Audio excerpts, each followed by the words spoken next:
you should be a monster. You know, because everyone says, well, you should be harmless, virtuous. You shouldn't do anyone any harm. You should sheath your competitive instinct. You shouldn't try to win.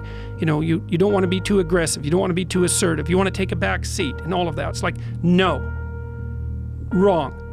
You should be a monster, an absolute monster, and then you should learn how to control it. So do more. If a person leaves at 6, you leave at 8.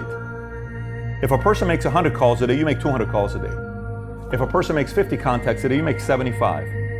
If a person writes, sells 20 of your product, you sell 40. Just do a little bit more. Do a little bit more. When you say you're gonna do something and then you follow through and you do it, not at the end when you cross the marathon, you finish it, or your hands raised. I'm talking about right now. The small steps in between the big successes that everyone sees. No one sees this. Right now, I'm saying, like, there's a confidence to it, man.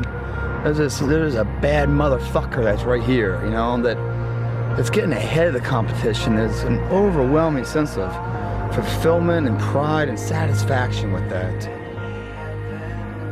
That's why failure is so important. Like failing and fucking up and making mistakes. It's very important. That's how you learn. That's the bad feeling that you get from something that you shouldn't have done or wish you didn't do or wish you did better. Like especially failing at something where you half-assed it and you just feel like a fucking loser. Like that just teaches you. It teaches you to get your shit together. We all have this voice. It's the right or wrong voice. And a lot of times that voice guides us into comfort. And my voice guided me into comfort a lot. But I have this other voice I heard my whole life saying, hey, motherfucker, what are you doing? Nah, man, we gotta go over here. We gotta go over here to that rock pile over in the fucking corner where nobody's at. That's where victory's at. We're over there in that corner. So this voice was giving me all these answers. Now, I wasn't a real smart kid growing up, but I had this crazy voice in my head saying, over there is where the fucking answers are. And I didn't want to listen to it because over there was pain. Over there was me looking in the mirror. Over there was me being accountable for all these things I went through my life.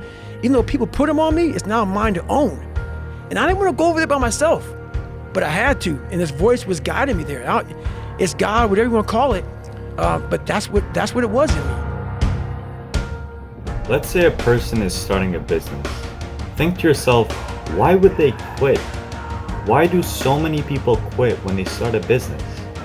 It's because they don't see the results that they like in the time period that they'd like. You have to be that person that will continue to push. You have to be that person that takes action.